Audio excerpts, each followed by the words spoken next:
Hi friends, welcome back to A V Shetty channel. ಇವತ್ತಿನ ಈ ಸ್ಯಾಟ್ಸ್ video ಏನು ವಿಶೇಷತೆ ಅಂದರೆ, ಈಗಾಗಲೇ ನಾವು 1ನೇ ತರಗತಿಯ ಮಕ್ಕಳನ್ನು ಶಾಲೆಯಲ್ಲಿ ಭೌತಿಕವಾಗಿ ಅಡ್ಮಿಷನ್ ಮಾಡ್ಕೊಂಡಿದ್ದೀವಿ. ಅಂತಹ ಮಕ್ಕಳನ್ನು SATS ಕರ್ನಾಟಕ ತಂತ್ರಾಂಶದಲ್ಲಿ ಆನ್ಲೈನ್ ಮೂಲಕ ಅಡ್ಮಿಷನ್ ಮಾಡ್ಕೊಳ್ಬೇಕು. ಅಂದರೆ ಎನ್ರೋಲ್ಮೆಂಟನ್ನು ಮಾಡಿಕೊಂಡು SATS ನಂಬರನ್ನು ಕ್ರಿಯೇಟ್ ಮಾಡಬೇಕು. ಅದು ಹೇಗೆ ಅನ್ನೋದನ್ನು ಸಂಪೂರ್ಣವಾಗಿ ಈ ವಿಡಿಯೋದಲ್ಲಿ ನೋಡೋಣ. ಅದಕ್ಕಿಂತ ಮುಂಚೆ ಒಂದು ಸ್ಮಾಲ್ ರಿಕ್ವೆಸ್ಟ್ ಫ್ರೆಂಡ್ಸ್, ದಯವಿಟ್ಟು ಈ ವಿಡಿಯೋ ನಿಮಗೆ ಇಷ್ಟ ಆಗಿದ್ದರೆ ಎ ವಿ ಶೆಟ್ಟಿ ಚಾನಲನ್ನು ಈ ಕೂಡಲೇ ಸಬ್ಸ್ಕ್ರೈಬ್ ಮಾಡಿಕೊಳ್ಳಿ. ಇಂತಹ ಸಾಕಷ್ಟು ಮಾಹಿತಿಯನ್ನು ಒಳಗೊಂಡಿರುವಂತಹ ನೋಟಿಫಿಕೇಶನ್ ನಿಮ್ಮ ಮೊಬೈಲಿಗೆ ಬರ್ತವೆ. ಸೊ ಇನ್ನು ಲೇಟ್ ಮಾಡೋದು ಬೇಡ, let us start the video. ಮೊದಲಿಗೆ ನಿಮ್ಮ ಶಾಲಾ ಲಾಗಿನ್ನಲ್ಲಿ ಎಂಟ್ರಿ ಆಗಿ ಡ್ಯಾಶ್ಬೋರ್ಡ್ ಕೆಳಗೆ ಇರುವಂತಹ ಸ್ಟೂಡೆಂಟ್ ಮ್ಯಾನೇಜ್ಮೆಂಟ್ ಕ್ಲಾಸ್ 1 to 10ನಲ್ಲಿ ಹೋಗಬೇಕು. ನಂತರ ಅಡ್ಮಿಷನ್ ಡೀಟೇಲ್ಸಲ್ಲಿ ಹೋಗಬೇಕು. ಅದಾದ ಮೇಲೆ ಎನ್ರೋಲ್ಮೆಂಟ್ ಫಸ್ಟ್ ಸ್ಟ್ಯಾಂಡರ್ಡ್ ಅಂತಿದೆಯಲ್ಲ, ಆ ಆಪ್ಷನನ್ನು ಕ್ಲಿಕ್ ಮಾಡಿ. ಆಗ ನಿಮ್ಮ ಮುಂದೆ ಈ ರೀತಿ student enrollment to first standard ಅಂತ ಅಡ್ಮಿಷನ್ ಶೀಟ್, ಅಡ್ಮಿಷನ್ ಪೇಜ್ ನಿಮ್ಮ ಮುಂದೆ ಓಪನ್ ಆಗುತ್ತೆ. ಈಗ ಇದರಲ್ಲಿ ನೀವು ಮಗುವಿನ ಮಾಹಿತಿಯನ್ನು ಎಂಟ್ರಿ ಮಾಡ್ತಾ ಹೋಗಬೇಕು. ಮೊದಲಿಗೆ ಅಡ್ಮಿಷನ್ ಡೀಟೇಲ್ಸಲ್ಲಿ ಮೀಡಿಯಮ್ ಆಫ್ ಇನ್ಸ್ಟ್ರಕ್ಷನ್ ಕನ್ನಡ ಅಂತ ಸೆಲೆಕ್ಟ್ ಮಾಡ್ಕೊಳ್ಳಿ. ಕನ್ನಡ ಮೀಡಿಯಮ್ಗೆ ಅಡ್ಮಿಷನ್ ಮಾಡುವಾಗ ಇಂಗ್ಲೀಷ್ ಮೀಡಿಯಮ್ ಸ್ಕೂಲ್ಸ್ ಆಗಿದ್ದರೆ ಇಂಗ್ಲೀಷನ್ನು ತಗೋಬೇಕಾಗುತ್ತೆ. ಮದರ್ ಟಂಗನ್ನು ಸೆಲೆಕ್ಟ್ ಮಾಡ್ಕೊಳ್ಳಿ. ನಂತರ ಸೆಕ್ಷನ್ ಇದ್ದರೆ ಸೆಕ್ಷನನ್ನು ಸೆಲೆಕ್ಟ್ ಮಾಡ್ಕೊಳ್ಳಿ. ಯಾವುದು ಸೆಕ್ಷನ್ಸ್ ಇಲ್ಲ ಅಂದರೆ ಎ ಸೆಕ್ಷನ್ ಅಂತ ಸೆಲೆಕ್ಟ್ ಮಾಡ್ಕೊಳ್ಳಿ. ಲ್ಯಾಂಗ್ವೇಜ್ ಗ್ರೂಪ್ 1 to 5th ಆಗಿದ್ದರೆ ಕನ್ನಡ ಮೀಡಿಯಮ್ ಆಗಿದ್ದರೆ ಕನ್ನಡ ಇಂಗ್ಲೀಷ್ ಅಂತ ಇರುತ್ತೆ. 6th ಆದರೆ ಹಿಂದಿ ಕೂಡ ಬರುತ್ತೆ, ಅಲ್ಲಿ ಹಿಂದಿ ಕೂಡ ಇರುತ್ತೆ. ನಿಮ್ಮ ಲ್ಯಾಂಗ್ವೇಜ್ ಗ್ರೂಪ್ ಯಾವುದಿದೆಯೋ ಅದನ್ನು ಸೆಲೆಕ್ಟ್ ಮಾಡ್ಕೊಳ್ಳಿ. ನೆಕ್ಸ್ಟ್ ಇನ್ನು ಸ್ಟೂಡೆಂಟ್ ಡೀಟೇಲ್ಸಲ್ಲಿ ಸ್ಟೂಡೆಂಟ್ ನೇಮನ್ನು ಕರೆಕ್ಟ್ ಸ್ಪೆಲ್ಲಿಂಗನ್ನು ನೀವು ಡೇಟ್ ಆಫ್ ಬರ್ತ್ ಮತ್ತು ಆಧಾರ್ ಕಾರ್ಡಲ್ಲಿ ನೋಡಿಬಿಟ್ಟು ಸರಿಯಾಗಿ ಎಂಟ್ರಿ ಮಾಡಿ.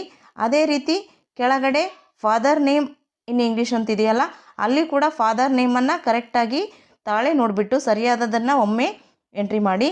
ಅದೇ ರೀತಿ ಮದರ್ ನೇಮನ್ನು ಕೂಡ ಇಂಗ್ಲೀಷ್ನಲ್ಲಿ ಎಂಟ್ರಿ ಮಾಡಬೇಕು. ಆ ಮೂರನ್ನು ಎಂಟ್ರಿ ಮಾಡಿದ ನಂತರ ನೆಕ್ಸ್ಟಲ್ಲಿ ಡೇಟ್ ಆಫ್ ಬರ್ತನ್ನು ಕ್ಲಿಕ್ ಮಾಡಿ. ಅಲ್ಲಿ ನೀವು ಡೈರೆಕ್ಟಾಗಿ ಟೈಪ್ ಕೂಡ ಮಾಡ್ಬೋದು, ಅಥವಾ ಪಕ್ಕದಲ್ಲಿರೋ ಕ್ಯಾಲೆಂಡ್ರನ್ನು ಸೆಲೆಕ್ಟ್ ಮಾಡ್ಕೊಂಡ್ಬಿಟ್ಟು ಅದರಿಂದ ಕೂಡ ಹಾಕ್ಬೋದು.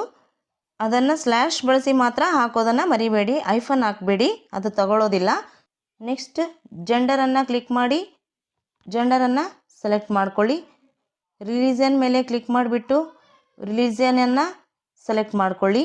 ಹಾಗೆ ನ್ಯಾಷನಾಲಿಟಿಯನ್ನು ಸೆಲೆಕ್ಟ್ ಮಾಡ್ಕೊಂಡ್ಬಿಟ್ಟು ನ್ಯಾಷನಾಲಿಟಿ ಇಂಡಿಯನ್ ಅಂತ ಸೆಲೆಕ್ಟ್ ಮಾಡ್ಕೊಳ್ಳಿ.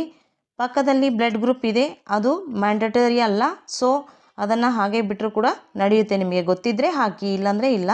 ನೆಕ್ಸ್ಟ್ ಆಧಾರ್ UID ನಂಬರ್ ಮೇಲೆ ಸೆಲೆಕ್ಟ್ ಮಾಡಿಕೊಂಡು ಮಗುವಿನ Aadhaar UID, father Aadhaar UID ನಂಬರನ್ನು ಸೆಲೆಕ್ಟ್ ಮಾಡ್ಕೊಂಡ್ಬಿಟ್ಟು ಫಾದರ್ ಆಧಾರ್ ನಂಬರನ್ನು, ಮದರ್ ಆಧಾರ್ UIDಯನ್ನು ಸೆಲೆಕ್ಟ್ ಮಾಡ್ಕೊಂಡ್ಬಿಟ್ಟು ಮದರನ್ನು ಆಧಾರ್ ಕಾರ್ಡನ್ನು ನಂಬರನ್ನು ಹಾಕಿ.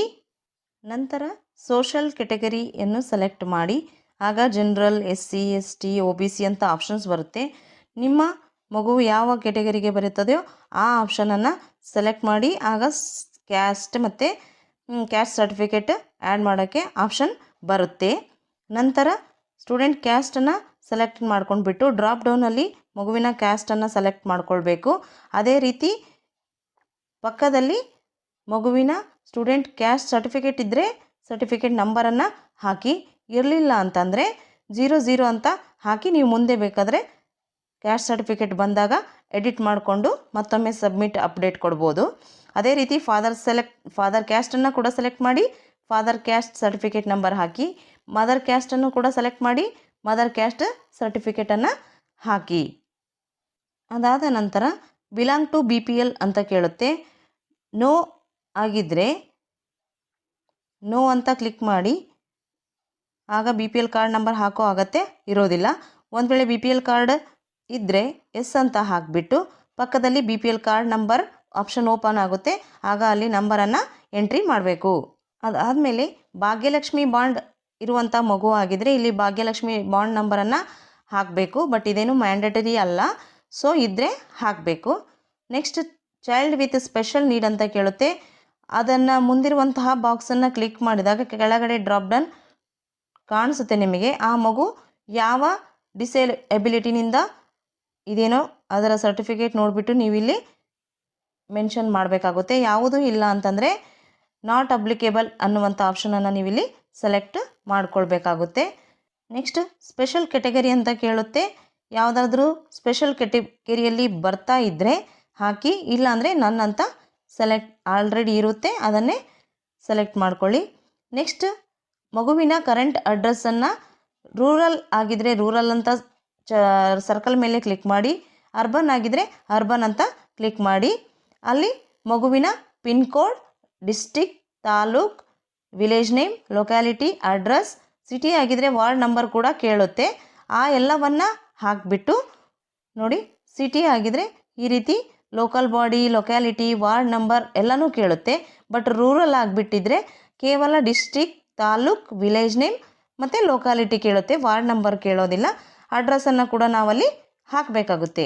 ಆ ಎಲ್ಲವನ್ನು ಹಾಕಿ ಈ ರೀತಿ ಪಿನ್ ಕೋಡ್ ನಂಬರನ್ನು ಹಾಕಿಬಿಟ್ಟು ಡಿಸ್ಟಿಕ್ ಮುಂದೆ ಬಾಕ್ಸಲ್ಲಿ ಟಚ್ ಮಾಡಿದಾಗ ಡ್ರಾಪ್ ಡೌನಲ್ಲಿ ಎಲ್ಲ ಡಿಸ್ಟಿಕ್ಸ್ ನೇಮ್ ತೋರಿಸುತ್ತೆ, ಅದನ್ನು ನೀವು ಸೆಲೆಕ್ಟ್ ಮಾಡ್ಕೊಳ್ಬೇಕು. ನಂತರ ತಾಲೂಕನ್ನು ಸೆಲೆಕ್ಟ್ ಮಾಡಿಕೊಂಡಾಗ ಅಲ್ಲಿ ಕೂಡ ಡ್ರಾಪ್ ಡೌನ್ ಲಿಸ್ಟಲ್ಲಿ ಆ ಡಿಸ್ಟಿಕ್ನ ಎಲ್ಲ ತಾಲೂಕುಗಳು ಶೋ ಆಗುತ್ತೆ. ನೀವು ಯಾವ ತಾಲೂಕಿನ ಮಗುವಿನೋ ಅದನ್ನು ಸೆಲೆಕ್ಟ್ ಮಾಡ್ಕೊಳ್ಳಿ. ಅದೇ ರೀತಿ ವಿಲೇಜ್ ನೇಮನ್ನು ಹಾಕಿದಾಗಲೂ ಕೂಡ ಈ ರೀತಿ ಡ್ರಾಪ್ ಡೌನ್ ಲಿಸ್ಟ್ ಓಪನ್ ಆಗುತ್ತೆ, ಅಲ್ಲಿ ಕೂಡ ಆ ಮಗುವಿನ ಊರಿನ ಹೆಸರು ಸೆಲೆಕ್ಟ್ ಮಾಡ್ಕೊಳ್ಳಿ. ನೆಕ್ಸ್ಟ್ ಲೊಕ್ಯಾಲಿಟಿಯಲ್ಲಿ ಡ್ರಾಪ್ ಡೌನ್ ಇರಲ್ಲ, ಅಲ್ಲಿ ನೀವು ಮಗುವಿನ ಏರಿಯಾ ನೀವೇ ಟೈಪ್ ಮಾಡಬೇಕಾಗುತ್ತೆ. ಲೊಕ್ಯಾಲಿಟಿಯನ್ನು ಟೈಪ್ ಮಾಡಿದ ನಂತರ ಕೆಳಗಡೆ ಅಡ್ರೆಸ್ ಅಂತ ಇರುತ್ತೆ, ಅಲ್ಲಿ ಮಗುವಿನ ಅಡ್ರೆಸ್ಸನ್ನು ಶಾರ್ಟಾಗಿ ಹಾಕಿ ಟೈಪ್ ಮಾಡಬೇಕು. ಅಲ್ಲಿ ಕೂಡ ಅಡ್ರೆಸ್ಸನ್ನು ಟೈಪ್ ಮಾಡಿದ ನಂತರ ಮಗುವಿನ ಕರೆಂಟ್ ಅಡ್ರೆಸ್ ಮತ್ತು ಪರ್ಮನೆಂಟ್ ಅಡ್ರೆಸ್ ಒಂದೇ ಆಗಿದ್ದರೆ ಅದರ ಪಕ್ಕದಲ್ಲಿರುವಂತಹ ಸೇಮ್ ಆ್ಯಸ್ ಅಬೋವ್ ಅನ್ನೋದನ್ನು ಚೆಕ್ ಬಾಕ್ಸನ್ನು ಕ್ಲಿಕ್ ಮಾಡಿ. ಆಗ current address as it is ನೀವು ಅಲ್ಲಿ ಏನು ಫಿಲ್ ಮಾಡಿರ್ತೀರೋ ಅದೇ address same as it is ಇಲ್ಲಿ ಆಟೋ ಫೆಚ್ ಆಗುತ್ತೆ. ಒಂದು ವೇಳೆ ನೀವು ಕರೆಂಟ್ ಅಡ್ರೆಸ್ ಬೇರೆ, ಪರ್ಮನೆಂಟ್ ಅಡ್ರೆಸ್ ಬೇರೆ ಆಗಿತ್ತು ಅಂತಂದರೆ ಆಗ ಪರ್ಮನೆಂಟ್ ಅಡ್ರೆಸ್ಸನ್ನು ಕೂಡ ಈಗ ಕರೆಂಟ್ ಅಡ್ರೆಸ್ ಯಾವ ರೀತಿ ಹಾಕಿದ್ರಲ್ಲ ಅದೇ ರೀತಿ ನೀವು ಮತ್ತೊಮ್ಮೆ ಎಂಟ್ರಿ ಮಾಡಬೇಕಾಗುತ್ತೆ. ಡ್ರಾಪ್ ಡೌನಿಂದ ಸೆಲೆಕ್ಟ್ ಮಾಡ್ತಾ ಹೋಗಬೇಕಾಗುತ್ತೆ. ನೆಕ್ಸ್ಟ್ ಇನ್ನು ಮುಂದೆ ಹೋದರೆ ಮೊಬೈಲ್ ನಂಬರ್ ಕೇಳುತ್ತೆ. Father, mother, student mail I D, mobile number ಕೇಳುತ್ತೆ.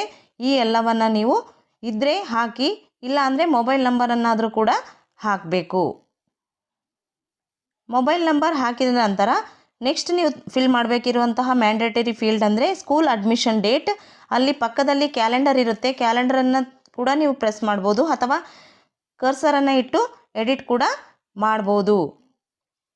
ಅಡ್ಮಿಷನ್ ಆದಂಥ ಡೇಟನ್ನು ಅಲ್ಲಿ ಸೆಲೆಕ್ಟ್ ಮಾಡಿ ಅಥವಾ ಟೈಪ್ ಮಾಡಬೇಕು. ನಂತರ ಮಗುವಿನ ಬ್ಯಾಂಕ್ ಡೀಟೇಲ್ಸ್ ಕೇಳುತ್ತೆ. ಮಗುವಿನ ಬ್ಯಾಂಕ್ ಆಲ್ಮೋಸ್ಟ್ ಆಲ್ ಫಸ್ಟ್ ಸ್ಟ್ಯಾಂಡರ್ಡ್ಗೆ ಆದರೆ ಇರೋದಿಲ್ಲ, ಸೊ ಅದು ಮ್ಯಾಂಡೇಟರಿ ಅಲ್ಲ. ಇದ್ದರೆ ಹಾಕಿ, ಇಲ್ಲ ಅಂದರೆ ಮ್ಯಾಂಡೇಟರಿ ಅಲ್ಲ. ಮತ್ತೊಂದು ಸಾರಿ ಎಲ್ಲ ಮಾಹಿತಿಯನ್ನು ಚೆಕ್ ಮಾಡ್ಕೊಂಡ್ಬಿಟ್ಟು ಕೆಳಗಡೆ ಸಬ್ಮಿಟ್ ಆಪ್ಷನ್ ಕಾಣ್ತಿದೆಯಲ್ಲ ಅದನ್ನು ಕ್ಲಿಕ್ ಮಾಡಿ.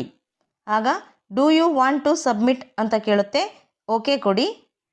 ಸ್ವಲ್ಪ ಸಮಯ ಆ ಮಗು ಬೇರೆ ಎಲ್ಲಾದರೂ ಡಬಲ್ ಎಂಟ್ರಿ ಆಗಿದೆನಾ ಅಥವಾ ಈಗಾಗಲೇ ಬೇರೆ ಯಾವುದಾದ್ರೂ ಶಾಲೆಯಲ್ಲಿ ಅಡ್ಮಿಟ್ ಆಗಿದೆನಾ ಅನ್ನುವಂತಹ ಸರ್ಚಿಂಗಲ್ಲಿ ಸ್ವಲ್ಪ ಟೈಮ್ ತಗೊಳುತ್ತೆ. ನಂತರ ನಿಮಗೆ ಈ ರೀತಿ ಮಗುವಿನ ನೇಮ್ ತೊಗೊಂಡ್ಬಿಟ್ಟು is enrolled successfully, enrolment number is ಅಂಥೇಳಿ 9 ಅಂಕಿಯ ಎನ್ರೋಲ್ಮೆಂಟ್ ಸ್ಯಾಟ್ಸ್ ನಂಬರ್ ನಿಮಗೆ ಶೋ ಆಗುತ್ತೆ.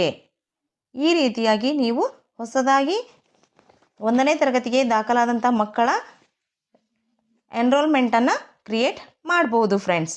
ಈ ಮಕ್ಕಳ ಮಾಹಿತಿ ಡ್ಯಾಶ್ಬೋರ್ಡಲ್ಲಿ 24 ಗಂಟೆಗಳೊಳಗಾಗಿ ಅಪ್ಡೇಟ್ ಆಗಿ ತೋರಿಸುತ್ತೆ.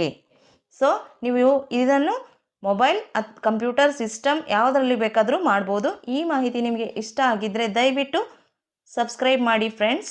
Thank you.